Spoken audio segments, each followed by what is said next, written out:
Welcome to NDTR Spotlight, a show where we highlight former and current NDTRs.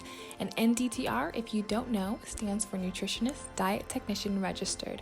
They also go by the credential DTR, which stands for Diet Technician Registered. In order to become an NDTR, you have to graduate from an accredited program, take an exam, and participate in continual education. Welcome to NDTR Spotlight. I'm your host, Marie Lorraine. Today's guest was nominated by a fellow dietitian. She nominated her via Instagram, and when I reached out to the nominee to be spotlighted, she responded she wasn't sure if she was the right fit because she hadn't actually had experience working in the field as a DTR. She was on mind to become a dietitian and use the DTR credential as a way to stay relevant, stay studying, and seeing that student mindset, and had trouble finding NDTR jobs. However, I said, yes, you are perfect. We want to spotlight you because sometimes, finding work as a DTR can be very frustrating and daunting, and some people do use this credential as a stepping stone to the dietitian credential.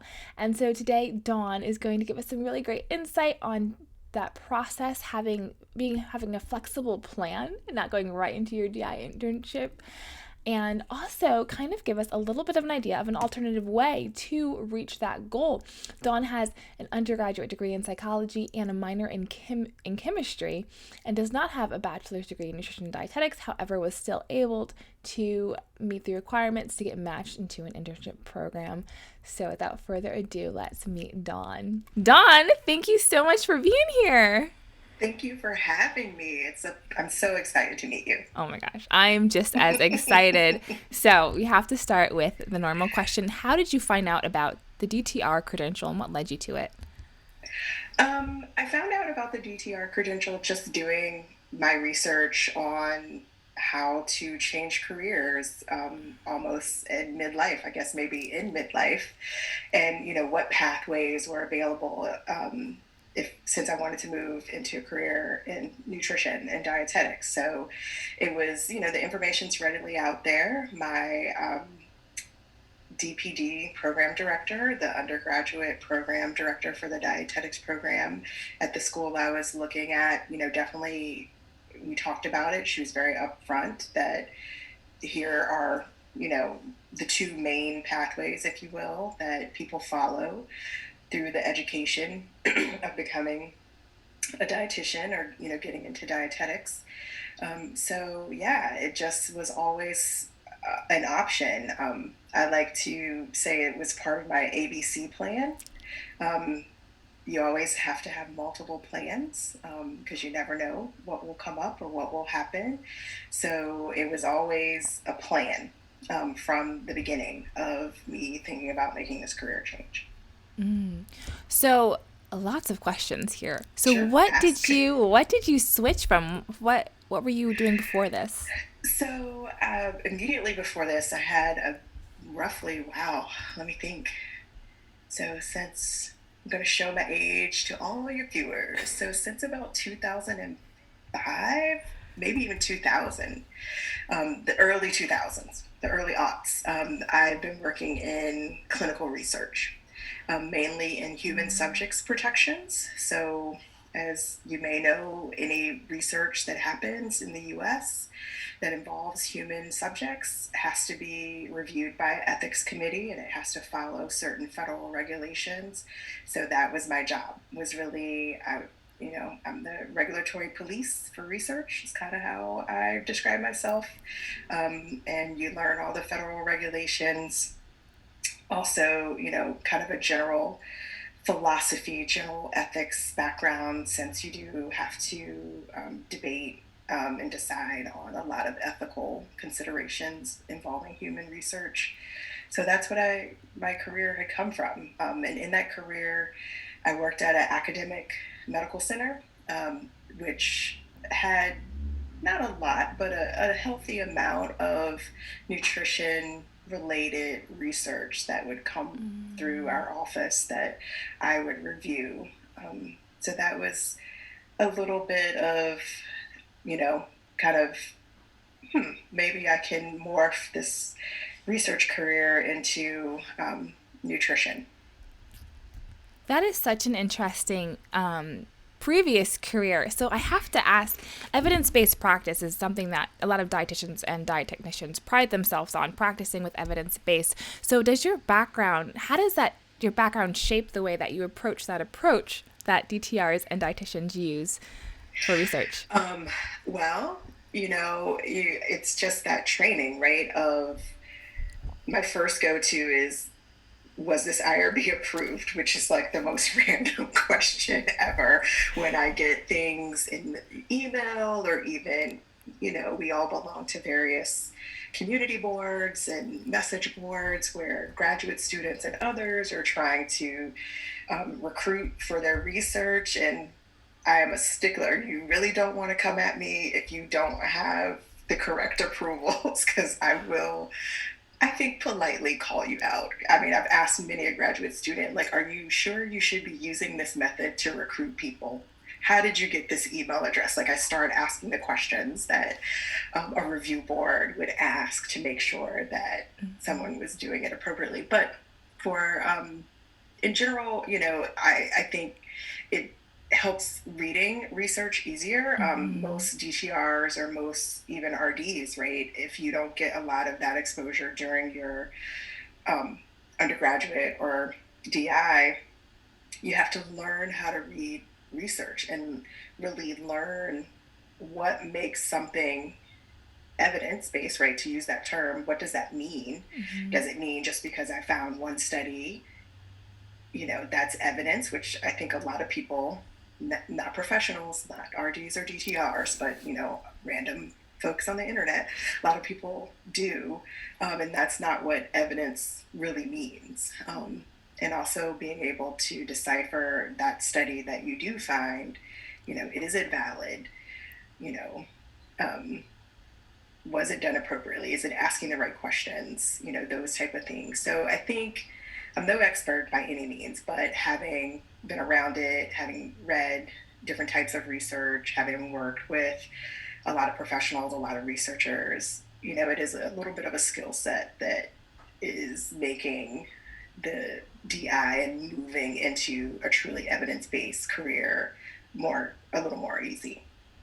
Yeah, it sounds like you have a lot of experience, and having that understanding of research, I think, is so important. So before we move on from this topic, I do have to ask, what advice would you give to a DTR who's looking at research? Like, how you kind of reviewed what you look for, but what's maybe like a quick approach that they can just start using, or what should they utilize to improve their research skills? There's a lot of free information out there. So if you are DTR in city X or town X, and there's a academic institution close to you, even one you like, it doesn't even have to be close to you. You can go on their website, and if an institution is doing research, they're going to have a lot of public-facing, front-facing information for researchers, for students at their institution on how do you develop research? What is the process? So you could definitely do that. That's super cheap and easy. There are a lot of online courses. Coursera, I don't know if we can mention That's fine. Yeah, you can. brands. Yeah, that's fine. I'm not employed by Coursera. Not funded, not sponsored, but they have quite a few good courses on how does one interpret research, right? That's a thing now. Everybody has their evidence and they want to, put it out and, prove to you that broccoli is bad. But, how do you learn to understand it? And I would say classes. So if you can take a class, or if you feel savvy enough to just kind of get on a reputable academic institution's website, and learn from there. And also you volunteer. I mean, I know time is of the essence, and what is time during COVID, but you can actually, reach out to a researcher and ask, hey, I want to learn more. Do you have any research projects that I can help with, just to kind of get my feet wet and get in there and start learning? I So love that's what I would that. advise. Yeah, that's super helpful. So I'll link down that what was it you said? with the C. Coursera. Coursera. I'll link that It's down it's below. like the site that has like all the free Yeah. classes. I could be saying it wrong, but Free yeah, is nice. I feel Free like is I've nice. seen 2 on Coursera that I've bookmarked, and I'm like, oh, I should probably Check that out. refresh, just as a refresher, take this. Yes. Yeah. I love that. Okay. So we're going to take a little break from research. And Okay. you mentioned your ABC plan. I did. Can you elaborate? What was your ABC plan and what letter did you end up going with? I ended up going with probably plan A, right? But Okay. A.5, if that's a thing. Not quite plan B, but yeah, I mean, that's just a life lesson that if you have a goal, you have to think of multiple ways to get there. You cannot, all the things, all the colloquial sayings, don't put all your eggs in the same basket, all of that jazz, but you really do. And I was looking to change careers in my late 40s to a career that I quickly realized was very expensive to get through, to going the RD route. It's rare that you can find a internship where you can work and go part-time. So I knew I'd have to leave my job. I have a house and a family and adult bills. So there were multiple plans. I would say at least through A through E. So the DTR was plan B, but also part of plan A, if that makes sense. All right, you're going to have to elaborate a little bit on that. Yeah, so, yeah. I like to talk, so I wasn't sure. So, let us know. Yeah, so I finished my undergraduate requirements. So having already had a bachelor's degree, I was able to find a certificate program that didn't require me to do a whole nother bachelor's, that was able to honor the science courses that I had. And coming from psych and chemistry, I essentially had all of the prerequisites, including organic. Like I didn't have to take any. I don't think I had to take any statistics, like all of them. I had all of them. And so I only needed to take the nutrition focused classes. So, map that out. Of course, taking, 1 or 2 classes a semester. It took a while. And when I finished, thinking forward, I knew I didn't have enough money the year that I finished to actually try to match to an internship that year, because I knew I had a certain dollar amount in my mind. My family, we had sat down and made out a plan. So I knew I needed to keep working for another year. So I knew I was going to have that year between when I finished undergraduate DPD classes and if I matched, before I matched. So that's what I mean by part of plan A. That this DTR, I'm like, okay, here's this thing. I can study for the credential. That'll keep me fresh. That'll kind of keep me in the school mode. And then I'll have it. So bonus, I'll have it, that I can put those letters behind my name for my DI application. But also, if plan A, if I didn't match, I have it so I can then begin looking for jobs, as a DTR. Yeah, so Does that make sense? that Does makes that answer your question? yes, that makes complete sense. And I like that approach. A lot of people do use the DTR as like a stepping stone to the RD credential. So in that year of having, well, first, I guess let's start with, how was studying for the DTR exam? What did that look like for you? So it was, pretty straightforward.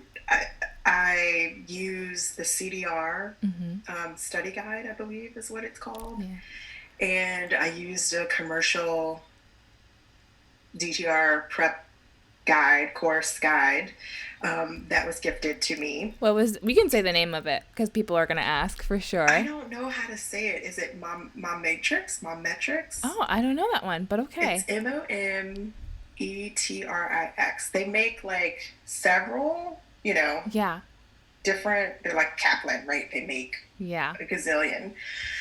So the only singular DTR that I knew on social media. I reached out to her and I was like, hey, here's what I want to do. What do you recommend? She recommended that in addition to the CDR guide, and that's what I used. I took it old school and made a ton of note cards, and used the practice exams that came with the CDR materials.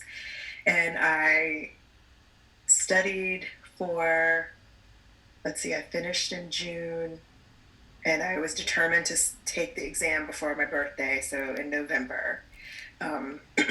And probably didn't really have a super stringent study plan, which everyone should. So however, those couple of months, and just went through the CDR guide, and broke out all the books, lots of notes, and just jumped in and took it. You're never going to feel ready. So that's one thing I would share with anyone, whether you're taking your DTR, your RD exam. It's rare that I think anyone's just like, yep, I'm ready. But maybe those people exist. I don't know where they are. I was not that person. Neither am I. I was like, just do it, get it over with, and get it done. Okay, so that makes sense. So you had your DTR credential. Did you what was the job search like? What were you thinking about, trying to find a job in there, or did you go right to applying to the DI internship? So I did kind of go right to applying to the DI, because that, again, was plan A. And I knew that, I know, eyes wide open going in, that the salary that I was making in my former career was not going to be what I would be making even as an RD. So it really just was, a matter of finances, that I knew at least for a year I need to stay where I am, and, just put my feelers out. Though I still was, looking for jobs, applying, for jobs. Never hurts to get an interview to kind of see what's out there. And I quickly realized that Virginia is not a DTR friendly state, or at least not readily so. I would use Indeed and, other national job boards, and you put in, DTR, nutrition, or whatever your words are, and there would rarely be jobs in the state of Virginia, not even locally to Richmond, but in the state of Virginia, that would use where the DTR itself would ping a job. So I think I found two. So one was with the VA system, and one was with a local hospital system. And I actually had one of my professors send me that one. She's just like, ooh, here's like the first DTR job I've ever seen in our hospital system. I'm sending it to you. It's perfect. So I think, for that year, I maybe applied to 3 total. I can just vividly remember those 2. And that was with me looking at least once a week, right? Like I just had it set up to kind of auto reply to me if anything ever came up. So it would have, I definitely started revisiting plan B, not changing it, but, over that year of like, okay, now we got to get creative here, because apparently, there's not going to be like the perfect DTR job there. And I had, started to kind of do that, to network more, right? A couple of RDs that I knew, just like, hey, do you use DTRs anywhere in your hospital, anywhere in your practice? Would you be open to a DTR? So I would just advise that, use the standard pathways to look for the job, but definitely be prepared to get creative and to really offer yourself and your knowledge and your experience and your credential up to someone else in the nutrition field, and maybe, make them realize they need you. I love that like look for jobs, but also reach out to dietitians because they're essentially our coworkers. We're in the same field, and we can help each other Exactly. out. So that is nice. Although yeah, that job search, it can be brutal, and usually you have to. I had to apply for a dietitian job at WIC because I knew they hired. So it's hard. It definitely is hard. Did you get that job? I did. I did get the job. Okay. Yeah. So Okay. I was desperate for work because I Perfect wanted the example. break. Yeah. So some people do and then some people don't. So, what I want to ask, so you kind of had a short period to go right into the DI program. How did you feel that having those letters behind your name and applying to the internship enhance your internship or improve your like your experience with the internship? I mean, I think so. I'd like to think so, right? Credentials are always nice. Yeah. We're moving into this healthcare, medical, evidence based academic field, right? Credentials count. So, yes, I'd like to think that it made me a more competitive candidate to prospective internships. Mm-hmm. And I will say, I don't want this to sound cocky at all. I will say it probably did. It does give me a level of confidence, right? Like I've done that. It's not easy. It's not a walk in the park, and don't ever let anyone make you feel some kind of way like, oh, it's just the DTR. Mm-hmm. So, going into especially my food service rotation and even my clinical rotation, even though I know that's not necessarily a main area for DTRs, or at least in my understanding. Um, yeah, it kind of gives you that little of like, I know I got a lot to learn, but I know something, right? That's already been proven that I know at least two things Yeah. going into that. And once you learn it, even though I didn't really use it, and I did have that downtime between, I had almost a year between earning the credential and then starting my DI.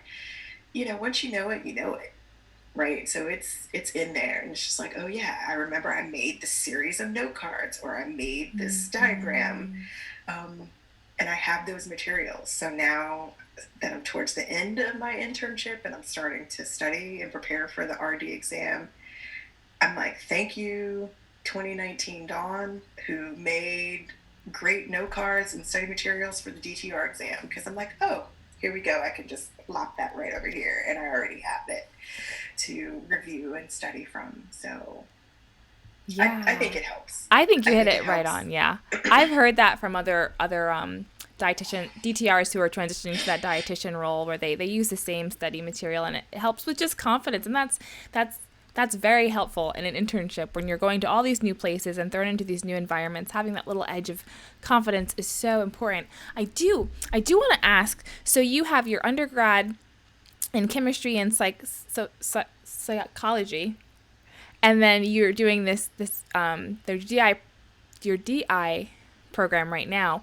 Did you do a specific diet technician program, or did you do how did you No, qualify for the I didn't. exam? I didn't. I just had my DPD, and forgive me, I feel like I should know the pathways in which you can take the DTR exam, right? Because I'm remembering there are a couple of ways that you can sit, that you qualify to sit for it. Mm-hmm. So unfortunately, there is no DTR program local Mm-hmm. to Richmond that I know of. Mm-hmm. I'm thinking of the institutions that have nutrition and dietetics, and there are only one, two, three, I think, in the whole state.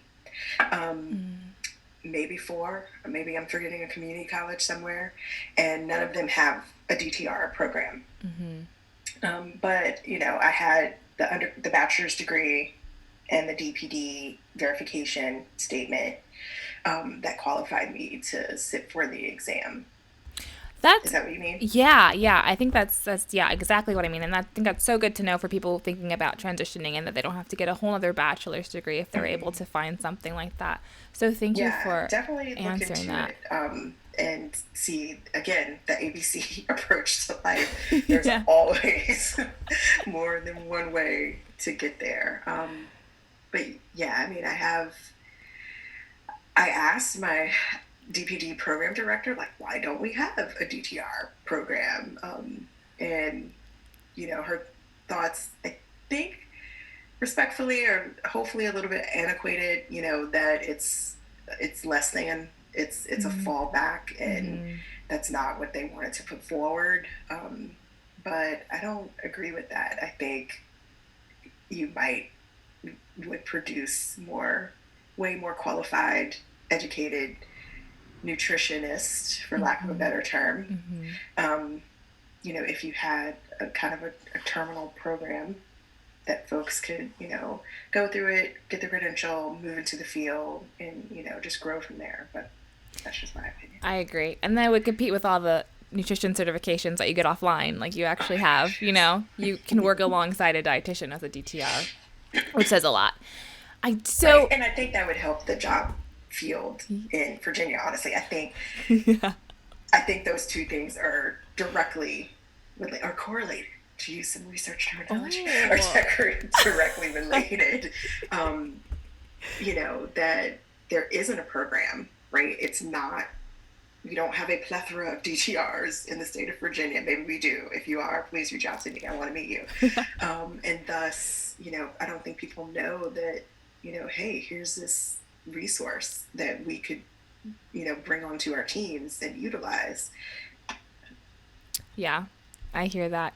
So you mentioned a lot of networking, reaching out to other RDs. If you're in Virginia, reach out to me. And your Instagram, the Black Radish. I found you on Instagram and started following you and just enjoy your posts. What made you decide to kind of get into the Instagram world? Yeah, let's to enter the Instagram world. Yeah, enter and start this so page. I was probably a little late to Instagram, but I've been on the internet,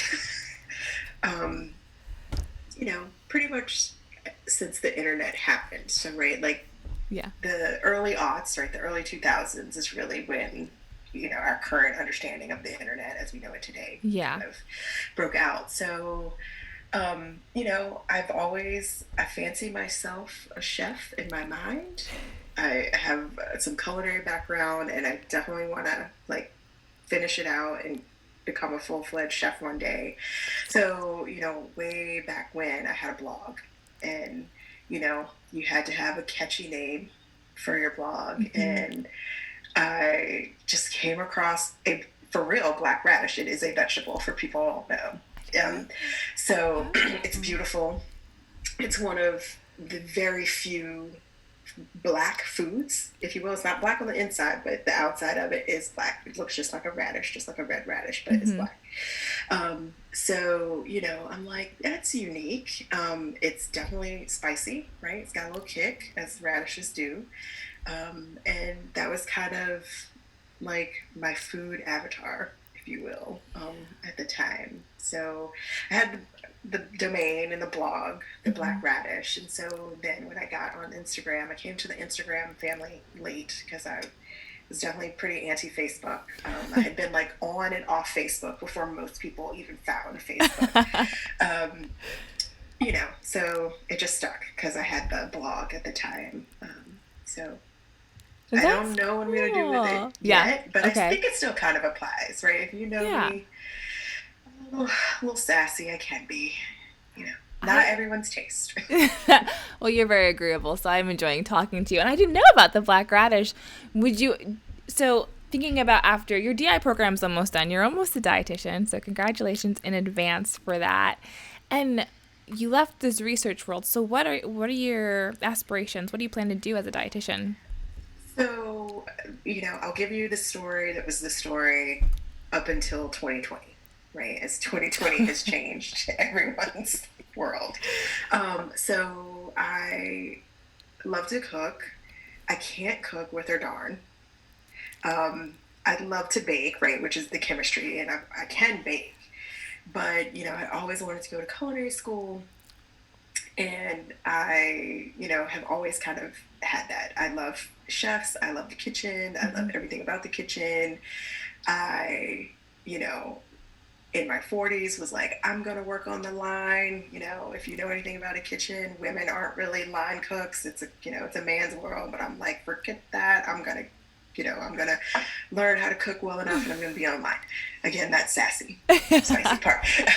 But I also, in a job, probably, 20 some odd years ago, a little more than 20 years ago, I had a coworker who was my trainer. She was like my work wife, if you know that term, right? Yeah. I loved her. And she was much older than me. And her husband retired from the same company. And within 3 months of retiring, had a massive stroke. And he already had heart problems. So now he has the stroke on top of it, laid some kidney issues on top of that. And it, just was the classic story of just this acute onset of very chronic and critical illness. And she came to work one day and she just sat at her desk and cried because in her mind, she did not know how to take care of her husband because she didn't know what to feed him. She was getting conflicting information. And, it just stuck in my mind that no one should ever in that time feel that way. Like no one should ever have to feel that way. So that kind of sparked bringing the cooking, the culinary piece with really that M&T piece, right? That nutrition therapy piece and understanding, how to eat, what to eat, with specific medical conditions. So that was the goal for forever, was really to marry the two and to work with caregivers, because she was a caregiver, also to work with patients for sure. But I think caregivers get overlooked a lot,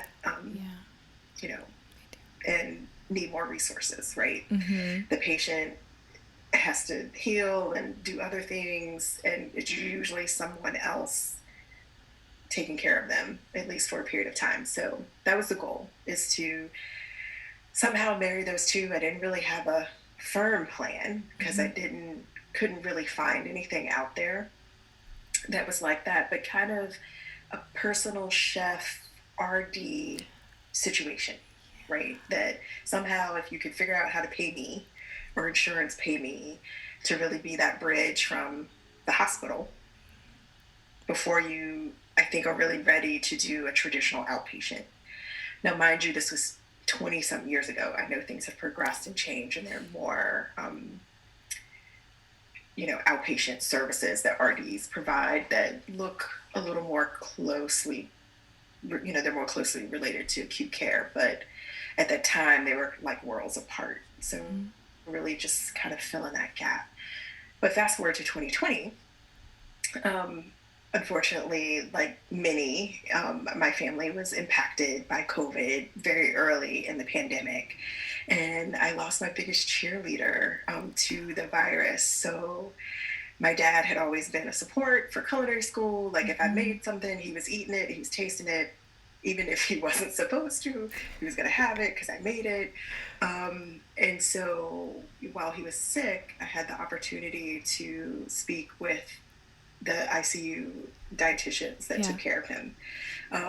And they were, more than gracious with their information and time and me asking questions. I'm like, I just matched to a DI, I have a million questions. And it really kind of sparked my interest in maybe that acute care or nutrition therapy pathway, just because they were, it was helpful. It was comforting to me as a family who loves food, to, understand, how he was being fed, what he was being fed during that time. So I know those two things are like miles apart, but I don't know yet.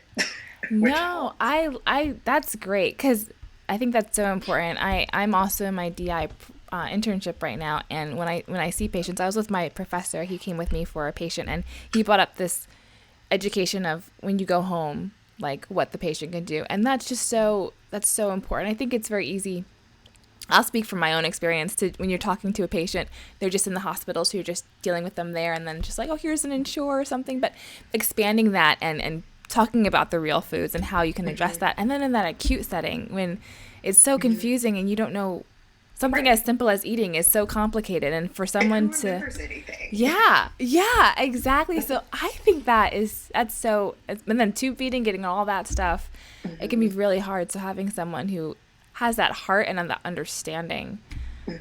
Yeah. I think I'd like to still think there's a space, right? Yeah. That there's, I mean, we see it. Like you said, you know, from your own DI, from my clinical rotation and my DI, definitely saw it where my clinical rotation was at a smaller hospital, kind of rural, not super rural, but you know, county kind of area, and my preceptor didn't really have any outpatient dietitians to refer people to because there weren't any that service that area. And I'm like, that's a big gap that clearly needs to be filled as we send people home from this hospital. Please. Yes, I 100% agree with that. And I just don't think there's enough dietitians, and I don't think there's enough dietechnicians in the world because, I mean, if you just see all the rates of obesity and hypertension and diabetes, there's just increasing. So we need people to come alongside that and address that. Exactly. So you have been such a delight. I do want to ask one more question today. Sure. What has your experience been in the field of dietetics as an African-American woman? So I love the diversity question because I feel like I can give a different perspective that I know I am in a minority of people. So I am Black. I identify as Black.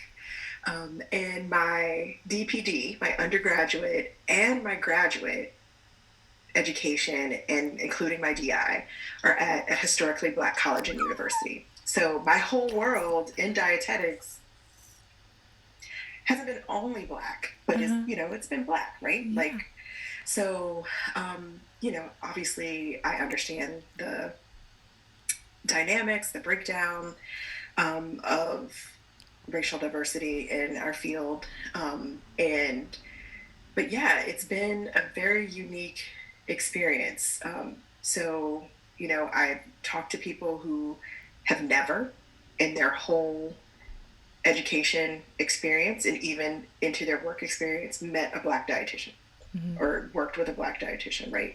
Unless you see them online or you meet somebody at Fancy or whatever. And I've had it from the beginning. My undergraduate, my DPD program director, dietitian, Black. My dietetic internship director, researcher, dietitian, PhD, Black. And adjunct professors that teach in our program, also Black. Students, our program is very diverse, right? It's not just African-American students. But, I have had multiple classmates that identify, as BIPOC, Black or a person of color. So it's been kind of the opposite, the complete opposite of what most people, unfortunately, experience as they enter the field. Now, I will say, my preceptors, I have not had one that identifies as a person of color, any color. But I think it's just reflective of the field, right? Less than 10% are of any ethnicity. And it kind of makes sense that once you're out into the working world force, that it would begin to reflect that more closely.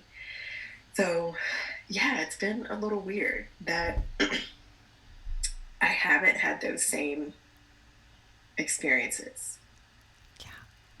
Does that answer your question? Yeah, I love that's I love everything you say. Apparently, I keep saying that after you speak, but that's a really cool experience to have. That it definitely brings probably just a different conversation in class. And I will say, for anyone, but especially for your listeners of color who are thinking about getting into the field, there are a handful of historically Black colleges and universities that have undergraduate nutrition and dietetics programs. And if that's something that you feel would work for you while you're learning that type of environment, definitely consider it.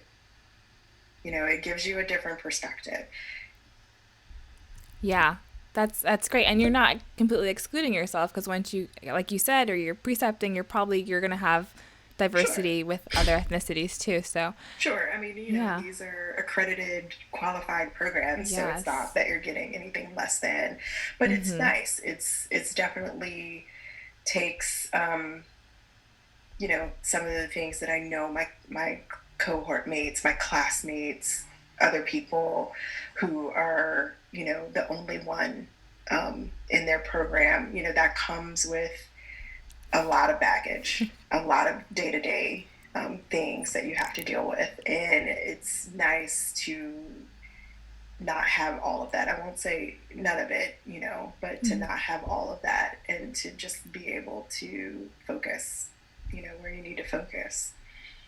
Yes, I 100% agree with that. I've always been the only one in my classes, which is okay, but it does, like you said, there's some things that come up and you have to speak up, and you're speaking for everybody, and it's a little bit heavy. Right. So Right. yeah. Exactly. Yeah. Exactly. And it makes for very interesting conversations, for sure. Like this past year, I'm sure hopefully has made for interesting conversations everywhere. But it's definitely made for interesting conversations because we are, a Black campus, we're a Black school, and the emails that we're getting from the president and from the board, are probably very different than information that folks would be getting at a predominantly white institution. So. Yes, so true. Well, thank you for that. Is there anything you would like to add or leave with the NDTR audience? I don't think so. I'm checking my notes. Oh, please do. Notes for you. No, just thank you for the work that you do. Please keep doing it if you can. It's been great. I found you early, at least the NDTR spotlight, and it was just good to be like, okay, my plan B is a thing, right? This is a whole pathway that I can follow. So yeah, keep doing what you're doing. Keep shining the light. Yeah, I will, and I appreciate your time. And how can people get in contact with you? Because you're just so lovable, and I feel like people need to follow you. I need people. I'm an extrovert, so this whole quarantine pandemic is just like changed my DNA. But yeah, I'm on social media some. I'm on Instagram at the Black Radish. It's _Black Radish. I rejoined Twitter after a 4-year hiatus, so also the same on Twitter. And my younger sister has got me on Clubhouse. I don't know if people know about Clubhouse. I'm not quite sure what to do with it yet. You are so up to date. You have a Clubhouse too that just came out. That's amazing. I need an invite. On Clubhouse, I use my real name. I use my government name. So I am Dawn Anderson on Clubhouse. Thank you so much for watching this interview. Make sure you give it a like and comment down below something you took away from this interview. You can sign up for emails and hit that notification bell if you want to stay up to date when we post. We try and post every Thursday, and if we miss a Thursday, we let you guys know. Thanks again so much for watching. Spread the word about DTRs, and have a great rest of your day, evening, or night whenever you're watching this or listening.